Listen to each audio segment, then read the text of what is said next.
What is minerals? Anyone?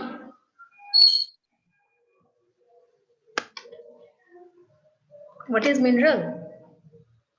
Minerals वो components है जो कि हमारे Shweta, you are not audible to me.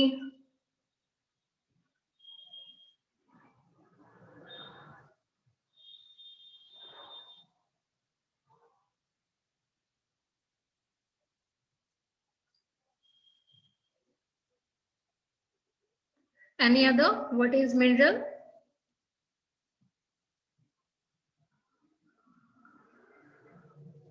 Am I audible?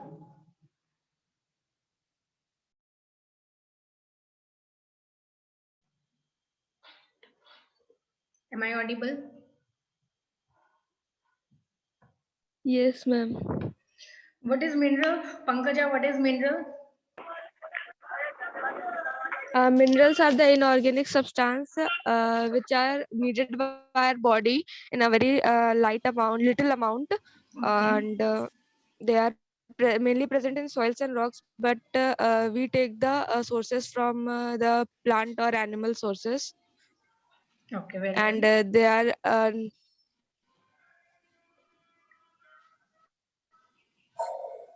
And what is macro minerals? And what is micro minerals? Anyone? macro minerals are needed in our body in a very large amount per day. They are required more than 100 mg, and micro minerals are needed in a very less amount, less than 100 mg per day. Okay. Then what your idea about iron? It is macro minerals or micro minerals? Iron. They come in between, they are not categorized as micro and not categorized in micro also. But it is categorized under micro minerals. Okay. Under micro, yes. Okay. Now we will start phosphorus. Firstly, what are the sources of phosphorus? It's just like calcium. तो जो भी इसका sources है वो calcium जैसा ही है, work भी लगभग कैल्शियम जैसा ही है। जैसे कि मिल्क प्रोडक्ट हो गया, कैल्शियम में भी आप पढ़ते हैं, तो इसका जो वर्क है और जो सोर्सेज है तो वो लगभग कैल्शियम जैसा ही है। तो फर्स्टली इसका सोर्सेज क्या है हमारा? Milk and milk product, fish, meat, liver, kidney, जो भी है, तो ये सब चीजें हैं इसका सोर्सेज। तो एक बार और हम शायद बताए होंगे पिछले क्लासेस में जब हम इसके सोर्सेज पढ़ा रहे थे, तो उसमें हम लीवर, किडनी जब पढ़ा रहे थे तो एक स्टूडेंट कुछ ज्यादा ही सरप्राइज हो गया, बोले इतना क्यों सरप्राइज हो रहे भाई? तो उसको लगा liver, kidney, that means kidney of man, कोई ह्यूमन का किडनी, बोले नहीं किडनी मतलब जानवर का किडनी, मतलब गोट वोट का किडनी। ठीक है, तो आप लोग भी वही आदमी मत समझ लेना, मतलब लिवर मीन्स कोई भी जो भी आप खाते हैं, नॉन वेजिटेरियन जो भी होंगे, तो वो उस टाइप के किडनी। तो इसका सोर्सेस क्या है फॉस्फोरस का? Milk, milk product, fish, meat, जो भी नॉन वेज वाली चीज है, लीफी वेजिटेबल्स।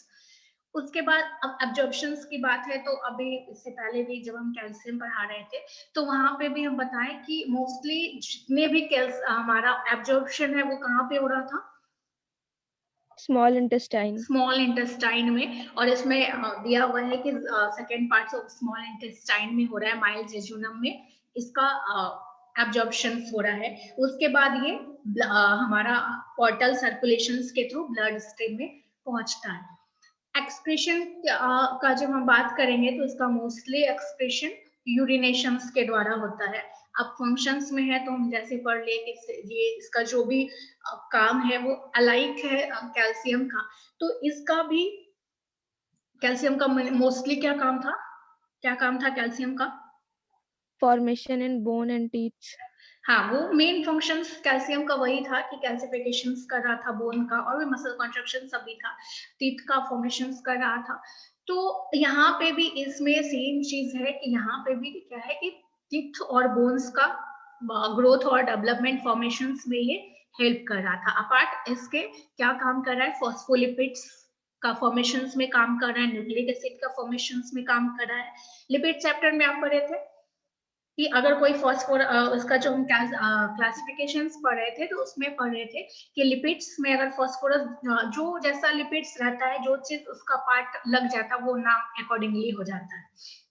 तो वैसे अगर फॉस्फेट ग्रुप लग जा रहा था तो उसका नाम पड़ा था फॉस्फोलिपिड्स। तो फॉस्फेट में क्या है, फॉस्फोरस है, तो फॉस्फोलिपिड्स बनाना है तो फॉस्फोलिपिड्स, ये एक काम हो गया। दूसरा न्यूक्लिक एसिड।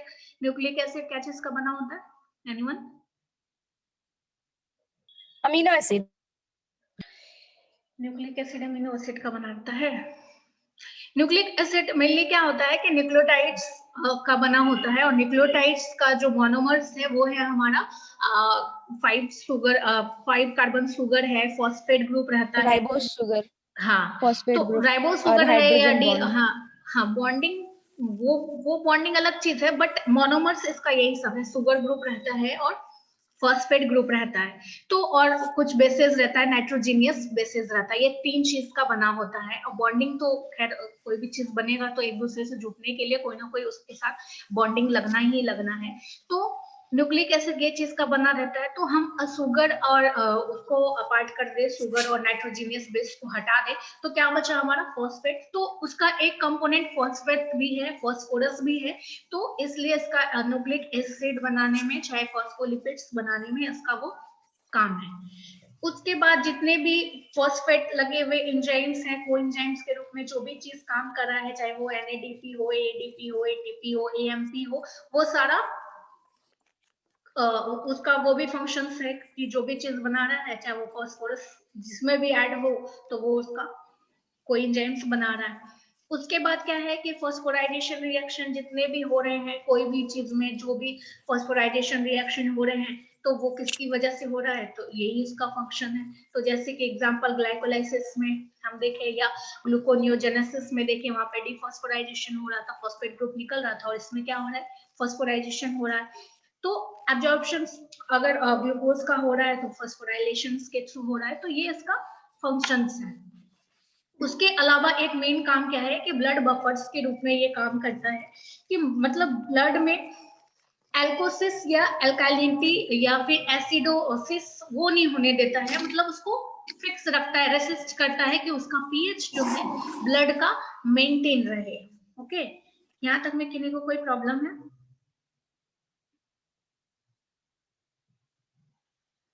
किसी को कोई प्रॉब्लम है?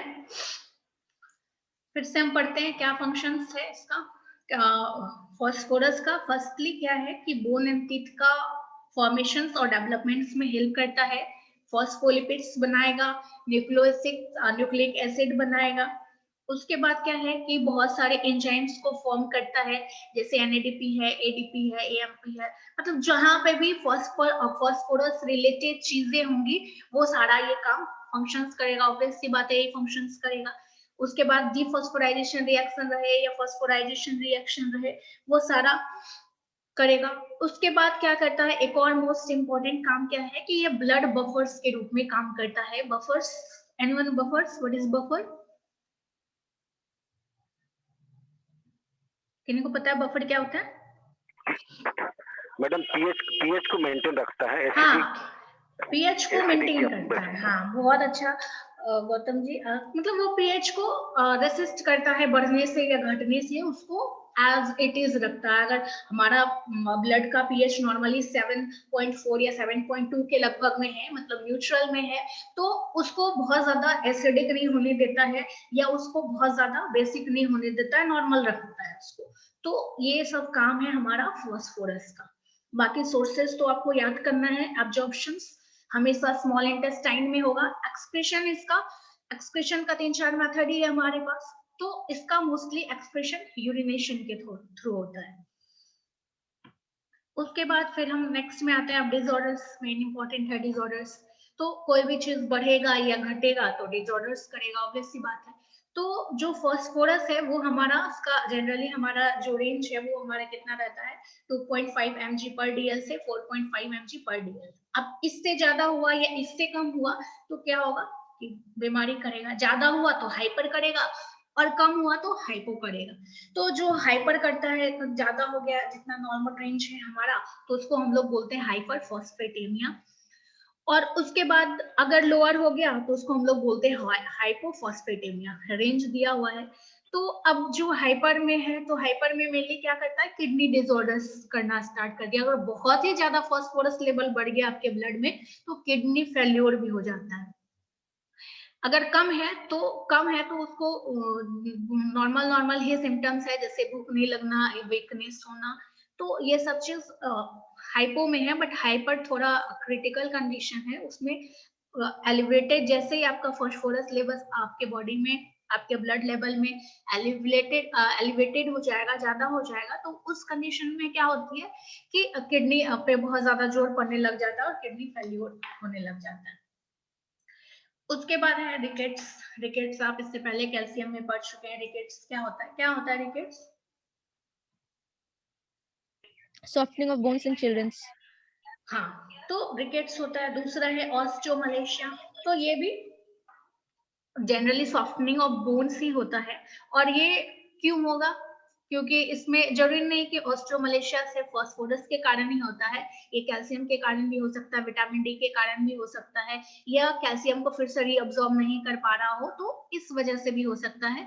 तो ये मेनली ऑस्टियोमलेशिया, अब दोनों जब सॉफ्टनिंग ही है तो फिर अलग अलग क्यों है? तो रिकेट्स मेनली किसमें होता है, बच्चों में होता है, और ऑस्टियोमलेशिया जनरली किसमें होता है, ओल्ड एज में होता है या एडल्ट्स में होता है, मोर देन 30-40 उम्र के बाद होता है ऑस्टियोमलेशिया। तो इन सब चीजों के कारण ये चीज होने लग जाता है। और कोई दिक्कत की नहीं को यहाँ तक में?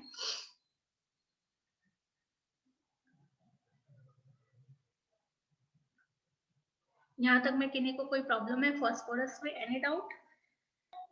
No, ma'am. ma'am. Okay, next है सोडियम। सोडियम कहाँ आप खाते हैं? कहाँ मेनली खाते? Salt and all.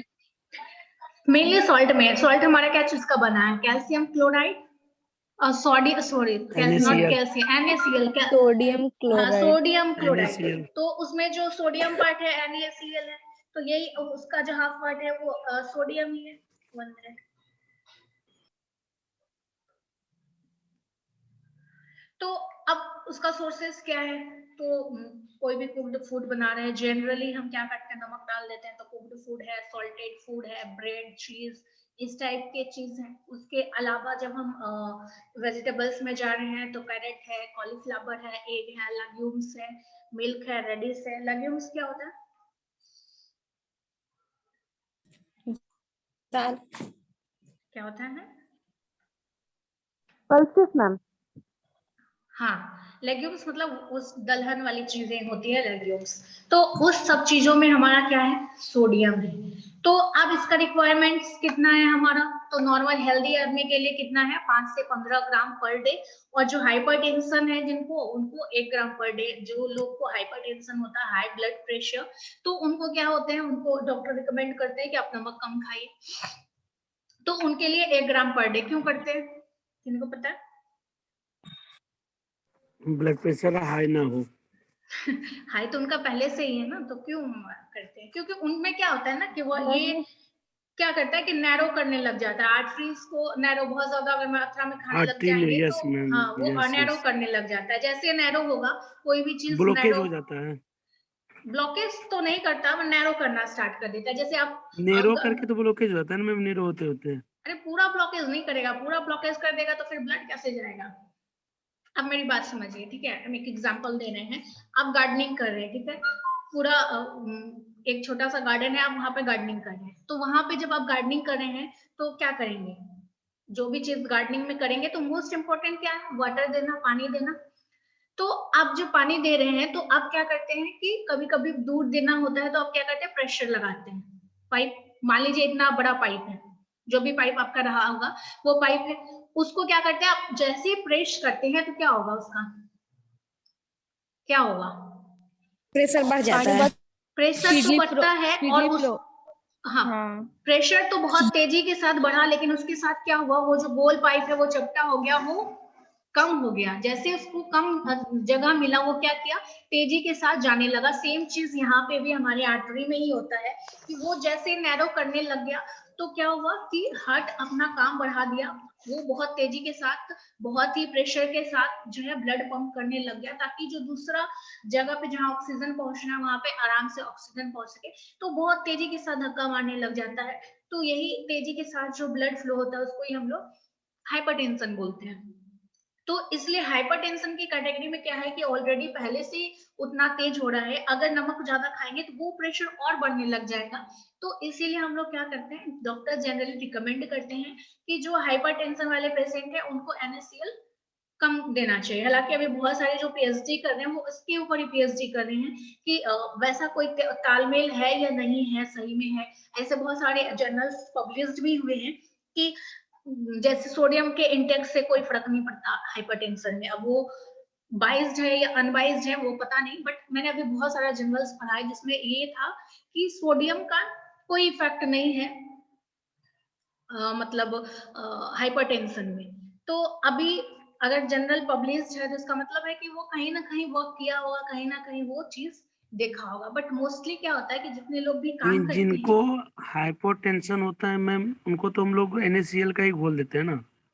हाइपोटेंशन होता है तो आप NaCl का घोल दे देते हैं, पिला देते हैं, ORS देते हैं आप, या नहीं, वाटर। NaCl भी हल्का हम लोग घोल के देते हैं मैनेज करने के लिए बॉडी को।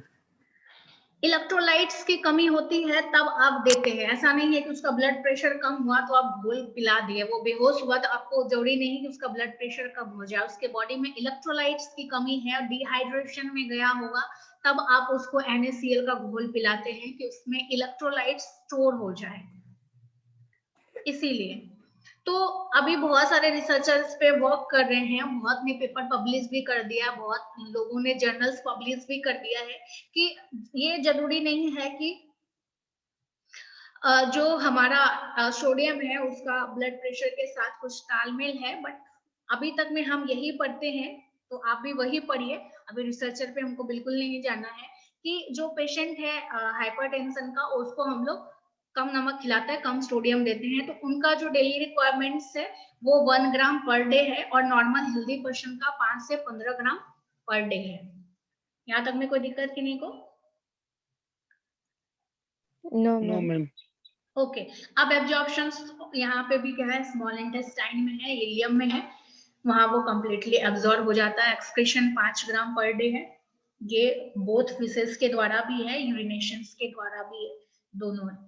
अब इसका मेन काम क्या है, तो ऑस्मोटिक प्रेशर्स को मेंटेन करना, दूसरा वाटर को रिटेन करना बॉडी में, न्यूरोमस्कुलर जंक्शन एक्टिविटी के लिए, एसिड बेस बैलेंस के लिए, इलेक्ट्रोलाइट बैलेंस के लिए। तो ये सब कहीं ना कहीं सारा कहीं पे मिलता है। तो डिहाइड्रेशन को बचाने के लिए मेनली आपके बॉडी में तो सोडियम का यही काम है। इलेक्ट्रोलाइट का हमारे बॉडी में बहुत सारा काम है। जितने भी न्यूरोमस्कुलर एक्टिविटी होते हैं तो वो सारा इलेक्ट्रोलाइट की वजह से ही होते हैं। तो Na+ हमारा इलेक्ट्रोलाइट ही हमारे बॉडी में, तो ये सब इसका मेन फंक्शन है। अब हम डिसऑर्डर्स में आते हैं, तो फिर से वही बात है कि जो नॉर्मल रेंज है उससे ज्यादा हुआ, उससे कम हुआ तो डिसऑर्डर से। तो कम हुआ, अगर कम हुआ तो जनरली हमारा कितना है कि जो भी रेंज है, तो जैसे इसका रेंज है 135 मिलीमोल पर लीटर, 145 मिलीमोल पर लीटर।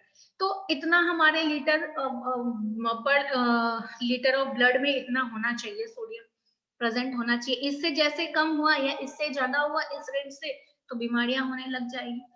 तो हाइपोनेट्रीमिया, सोडियम को हम लोग नेट्रियम भी बोलते हैं ना लैटिन वर्ड में, तो इसलिए नेट्रीमिया वर्ड है। तो हाइपो मतलब कम हो गया, जो नॉर्मल रेंज है उस रेंज से कम है तो हाइपोनेट्रीमिया, ज्यादा हो गया तो हाइपरनेट्रीमिया। उसके अलावा क्या है, हाइपर टेंशन, बीपी बढ़ा देता है। एडिमा, बॉडी में क्या हो गया कि फूलने लग गया, वाटर का बहुत ज्यादा रिटेंशन करने लग गया, तो पानी कहाँ जाएगा, कहीं ना कहीं जाके स्टोर होने लग जाएगा। तो वो जो स्वेलिंग होने लग जाता है बॉडी में, उसको ही हम लोग एडिमा बोलते हैं या ओडिमा बोलते हैं। उसके बाद है लिपीमिया, लिपिड्स का लेयर बढ़ाने लग जाता है सोडियम। उसके बाद लास्ट है एनीमिया।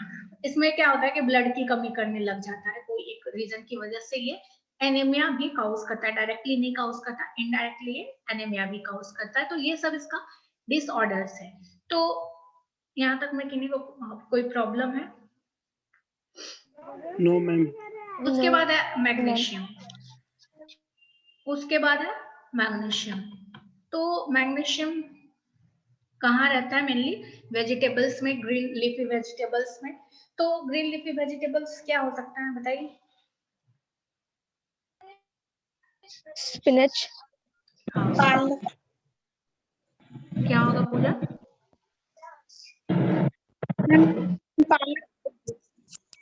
पालक साग, तो क्वेश्चन स्पिंच, क्या था? Okay okay, spinach. हाँ वो चलिए ठीक है। सोयाबीन है, पी है, नट्स है, तो ये सब में मैग्नीशियम प्रेजेंट होते हैं, ड्राई फ्रूट्स। तो एब्जॉर्प्शन इसका भी है। कैप्सिकम में भी होता है ना मैम? अरे सब चीज में कुछ ना कुछ थोड़ा बहुत प्रेजेंट होता ही है। अगर आप यहाँ पे कैप्सिकम भी लिख देंगे, बनाना भी लिख देंगे, बनाना में भी रहता है, तो उतना किसी को याद नहीं रहता कि किसमें क्या प्रेजेंट है। एक दो जो आइटम है उसको छोड़ के, जैसे लीफी ग्रीन वेजिटेबल्स है, उसमें सबको पता है कि मैग्नीशियम प्रेजेंट है। उसके अलावा अगर आप कुछ भी लिख देंगे तो किसी को उतना याद नहीं रहता कि क्या बोलते हैं, कैप्सिकम में है या फिर बनाना में है कि ब्रोकली में। ओके, तो सोर्सेस एक दो चीज आप याद करिए कि क्या किसका है। जैसे मिल्क प्रोडक्ट है तो कैल्शियम फास्फोरस उसमें होगा ही होगा। उसके बाद आप क्या लिख रहे हैं कोई नहीं लिखता। तो अब एक्सक्रीशन क्या है? एब्जॉर्प्शन तो स्मॉल इंटेस्टाइन है। एक्सक्रीशन तो मोस्टली कहाँ है? फिशेस में इसका 75% एक्सक्रीशन है, बाकी जो होगा यूरिनेशन में होगा। उसके बाद रिक्वायरमेंट्स में जब हम आते हैं तो बाकियों की तुलना में ये उससे कम लगता है, 300 to 350 mg per day. But micro से ज्यादा है। माइक्रो में हमारा क्या है, 100 से कम लग रहा है, बट ये 3 to 350 mg पर डे है। तो ये हमारा क्या है, मैक्रो मॉलिक्यूल्स होगा, मैक्रो मिनरल्स होगा। अब मैग्नीशियम्स का काम कहाँ कहाँ है, क्या क्या फंक्शंस है, आप समझ में आ रहा है ना सबको? Yes ma'am. Yes ma'am. Okay, तो अब यहाँ पे क्या है कि अब इसका कहाँ कहाँ फंक्शंस होगा। तो स्केलेटन को स्ट्रक्चर देने में, चाहे वो बोन्स रहे, टीथ रहे, वहां पे उसको मेंटेन करने में, उसको स्ट्रक्चर देने में, वहां पे वो काम है। उसके बाद बहुत सारे एंजाइम्स को एक्टिवेट करता है, जैसे कि काइनेज एंजाइम्स। काइनेज एंजाइम्स क्या है? तो मोस्टली जो फॉस्फोराइजेशन हो रहा है, जितने भी फॉस्फोराइजेशन प्रोसेस हो रहे हैं, तो किसकी वजह से हो रहा था? काइनेज एंजाइम्स की वजह से हो रहा है। काइनेज एंजाइम्स में क्या कर रहा है कि फॉस्फोराइजेशन एंजाइम्स कर रहा है। याद कीजिए अब ग्लाइकोलाइसिस साइकिल। ग्लाइकोलाइसिस क्या था, क्या बन रहा था स्टार्टिंग? पायरुवेटिक बना रहा था। फर्स्ट उसका स्टेप क्या था? ग्लूकोज टू ग्लूकोज 6 फॉस्फेट, पहला फॉस्फोराइजेशन वहां पे हो रहा था। तो वहां पे कौन सा एंजाइम आया था, याद कीजिए? हेक्सोकाइनेज। हेक्सोकाइनेज। हेक्सोकाइनेज, तो काइनेज था ना, तो काइनेज का यही काम है, फॉस्फोराइजेशन रिएक्शन करवाना। तो बहुत सारे एंजाइम्स को एक्टिवेट करता है, जैसे कि काइनेज एंजाइम्स को एक्टिवेट किया, तो कौन एक्टिवेट किया? मैग्नीशियम एक्टिवेट किया। तो और काइनेज एंजाइम्स का फॉस्फोराइजेशन, ऐसे बहुत सारे एंजाइम्स को ये एक्टिवेट करता है। जितने भी मिनरल्स हैं वो जनरली इसी टाइप के वर्क करते हैं कि जो भी एंजाइम्स कैटलाइज्ड हो रहा है उसको ये इनिशिएट करता है, उसको ये एक्टिवेट करता है। उसके बाद जितने भी कैटायंस हैं, चाहे वो कैल्शियम आयंस रहे, सोडियम आयन रहे, पोटेशियम आयन रहे, वो सेल मेम्ब्रेन में इलेक्ट्रोलाइट्स को बैलेंस करने के लिए, वह उसका ट्रांसपोर्टेशन के लिए रिक्वायर्ड है मैग्नीशियम। उसके बाद मसल कॉन्ट्रैक्शन में चाहिए, नर्व इम्पल्स ट्रांसमिशन में चाहिए। उसके बाद लास्टली ये क्या करता है कि जो हमारा एक्साइटेबिलिटी बढ़ता है, अगर बहुत ज्यादा बढ़ने लग गया तो वो उसको डिक्रीज करता है। जैसे बहुत ज्यादा एक्साइटेशन होने लग जाता है न्यूरोमस्कुलर जंक्शन में, अगर एक्साइटेशन बढ़ने लग जाता है, बम्बार्डिंग वहां पे अगर नर्व्स का बढ़ने लग जाता है, तो ये फिर वहां पे क्या करता है, इनहिबिटरी एक्शन देता है, उसको रोकता है। तो एक्साइटेबिलिटी को रोकने का काम ये करता है। तो ये सब इसका मेन काम था। मेनली इसका मेन काम था स्केलेटन को स्ट्रक्चर देना और एक्टिवेट करना बहुत सारे एंजाइम्स।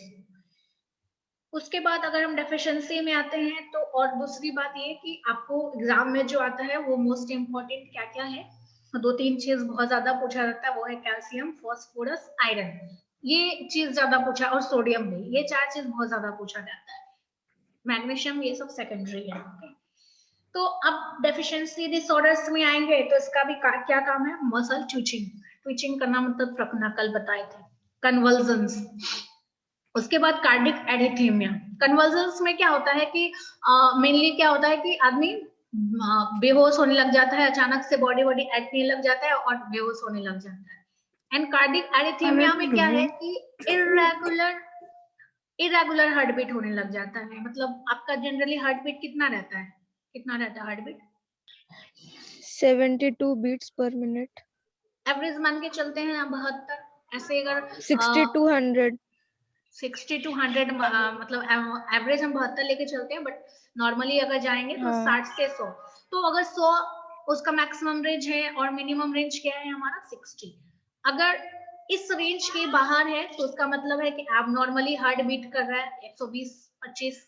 अगर बहुत इतना बार अगर हार्ट बीट कर रहा है इसका मतलब है कि एरीमिया है, बहुत ज्यादा हार्ट बीट हो रहा है, या उससे कम हार्ट बीट हो रहा है तो इसका मतलब है कि वो एरीमिया है। तो उसके लिए 2 डिफरेंट वर्ड्स हैं, 2 डिफरेंट टर्मिनोलॉजी है एरीमिया को डिफाइन करने के लिए। First one is tachycardia. Tachycardia मतलब अगर हार्ट बीट बहुत ज्यादा है, 100 से ज्यादा है, 120, 130, 140 अगर हार्ट बीट है तो उसको हम लोग ट्रैचिकार्डिया बोलते हैं। और अगर कम है, हार्ट बीट एवरेज से कम है, जो मिनिमम पॉइंट है उससे कम है, उसको हम लोग ब्रेडिकार्डिया बोलते हैं। ओके, तो ये सब इसका डेफिशिएंसी डिसऑर्डर्स हैं। उसके बाद नेक्स्ट वन इज पोटेशियम। यहाँ तक में कहने को कोई दिक्कत है? 10 मिनट्स है तो पोटेशियम No, को ma'am. कंप्लीट कर लेते हैं।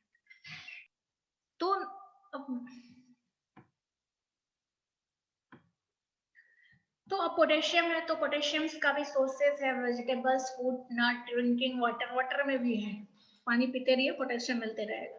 बनाना, पाइनएप्पल, पोटैटोज, तो ये सब में पोटेशियम है। इसका requirements 4 gram per day, absorption small intestine, excretion mainly in urine. यहाँ तक में किन्हीं को कोई दिक्कत नहीं होगा? यहाँ तक में कोई दिक्कत है किन्हीं को? Sources, requirement, No, absorption, excretion में कोई दिक्कत नहीं होगा। उसके बाद फंक्शंस में आते हैं तो पोटेशियम का क्या काम है?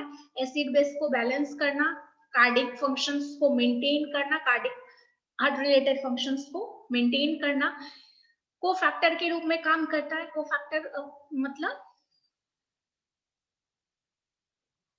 मतलब कोएंजाइम्स को इनको फैक्टर भी बोलते हैं। कोएंजाइम्स थोड़ा स्लाइटली डिफरेंस है, ज्यादा डिफरेंस नहीं है।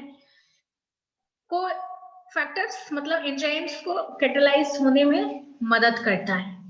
उसके बाद न्यूरोमस्कुलर जंक्शन एक्टिविटीज में काम करता है। न्यूरोमस्कुलर जंक्शन एक्टिविटीज क्या हो गया कि वही नर्व इंपल्स में, सिनेप्सिस में हेल्प करेगा। कैल्शियम का इफेक्ट को न्यूट्रलाइज करता है। अगर आपके बॉडी में बहुत ज्यादा कैल्शियम बढ़ने लग गया तो क्या करेगा कैल्शियम? कोई भी सॉफ्ट टिश्यू पे जाके डिपॉजिट होने लग जाएगा। अब जो टिश्यू सॉफ्ट है उसको क्या करेगा? कैल्सिफाइड होने लग जाएगा, बोन जैसा बनने लग जाएगा, हार्ड होने लग जाएगा। फिर वो अपना स्मूथनेस खोएगा, वो अपना क्या बोलते हैं स्ट्रेचिंग पावर खोएगा, जो वर्क करना है वो खत्म होने लग जाएगा। तो उसको ये क्या करता है? न्यूट्रलाइज करता है। बहुत ज्यादा एक्सेस कैल्शियम हो गया आपके बॉडी में तो वो उसको बॉयकट करता है, वो उसको न्यूट्रलाइज करता है। उसके बाद ये भी क्या करता है? ऑस्मोटिक प्रेशर को, ब्लड का ऑस्मोटिक रेगुलेशन रहे चाहे जो भी रहे, उसको ये बैलेंस करता है। अब हम डिसऑर्डर्स में देखेंगे तो फिर वही है कि अगर ज्यादा हो गया पोटेशियम, अगर नॉर्मल रेंज से ज्यादा हो गया तो उसको हम लोग हाइपरकैलेमिया बोलेंगे, अगर कम हो गया तो हाइपोकैलेमिया बोलेंगे। उसके बाद यहाँ तक में कोई दिक्कत है किसी को? no, ma'am. उसके बाद है सल्फर। 7 मिनट्स और ये सारा चैप्टर लगता है कंप्लीट हो जाएगा।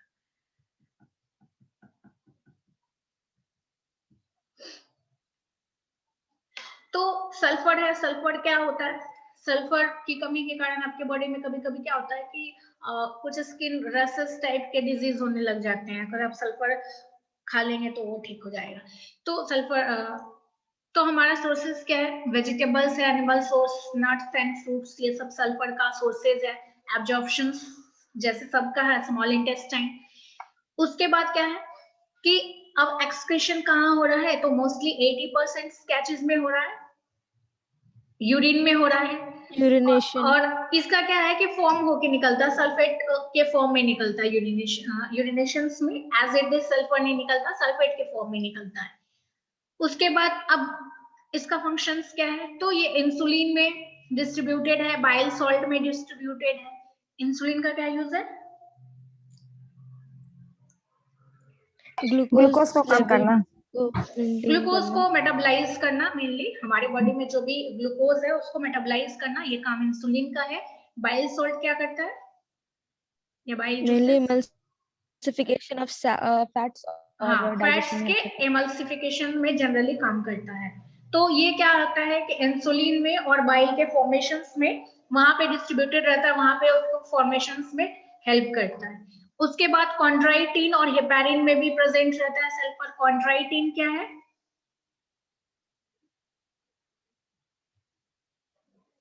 कार्टिलेज का सेल है। कार्टिलेज हमारे बॉडी में जो कार्टिलेज प्रेजेंट है, तो कार्टिलेज पड़े होंगे ना आप लोग टिश्यूज में, तो उसका ये मेन सेल है, मेन कंपोनेंट होता है कॉन्ड्राइटिन। और हेपेरिन क्या है? एंटीकोगुलेंट है। हेपेरिन हमारे बॉडी में ही रहता है, एंटीकोगुलेंट का काम करता है। blood clotting में। हाँ, एंटीकोगुलेंट्स का काम करता है हमारे बॉडी में। उसके बाद अब उसके अलावा सल्फर कहाँ प्रेजेंट है? टिश्यू प्रोटीन में प्रेजेंट है, हार्मोन्स में प्रेजेंट है, एंजाइम्स में प्रेजेंट है। सल्फर के वजह से क्या होता है? होमोसिस्टिनुरिया होता है। सल्फर अगर आपके बॉडी में बहुत ज्यादा बढ़ने लग जाता है तो होमोसिस्टिनुरिया रहता है, जिसकी वजह से क्या होता है कि आपका मसल और स्केलेटन में स्वेलिंग आने लग जाता है, इन्फ्लेमेशन आने लग जाता है। तो उसके अलावा भी, होमोसिस्टिनुरिया के अलावा भी क्या होता है कि आपके बॉडी में क्या हो जाता है कि बहुत ज्यादा रैशेस हो रहा है या कोई भी चीज स्मॉल स्मॉल पैचेस टाइप का, वो क्या बोलते हैं उसको, दिनाई टाइप का अगर कुछ होता है, तो अगर आप ये सल्फर डिसऑर्डर है मैम, हाँ, ये डिसऑर्डर है। डिसऑर्डर नहीं, मतलब कि कम होने पे या ज्यादा होने पे? कम होने पे। यहाँ पे डिसऑर्डर्स लिखना भूल गए, होमोसिस्टोनुरिया डिसऑर्डर्स है। बाकी जनरली ज्यादा सल्फर को तब देखा नहीं गया है इसका डिसऑर्डर्स। एक होमोसिस्टोनुरिया है, तो ये कहीं ना कहीं उससे रिलेटेड है सल्फर से, तो इसलिए होमोसिस्टोनुरिया था। उसके बाद अगर वो क्या बोलते हैं, रेसिस टाइप का कोई भी बीमारी, अगर स्किन डिजीज हो रहा है, तो वहां पे भी अगर सल्फर आप खा ले रहे हैं, जैसे कि वो क्या बोलते हैं, होम्योपैथिक में सल्फर मिलता है, तो सल्फर लेते हैं तो वो आपकी स्किन प्रॉब्लम्स बहुत हद तक ठीक कर देता है। उसके बाद नेक्स्ट वन इज क्लोराइड, जो हम नेक्स्ट क्लासेस में करेंगे। ओके, यहाँ तक में किसी को कोई क्वेश्चन है? No ma'am. ये चैप्टर मेनली आपका याद करने के लिए, जितने भी सोर्सेज हैं तो वो आपको याद करना पड़ेगा, रिक्वायरमेंट्स आपको याद करने पड़ेगा, क्योंकि सबका रिक्वायरमेंट्स अलग मैम अलग। भेज दीजिएगा नोट्स। हाँ हाँ श्योर, कल हम भूल गए, आज हम भेज देंगे।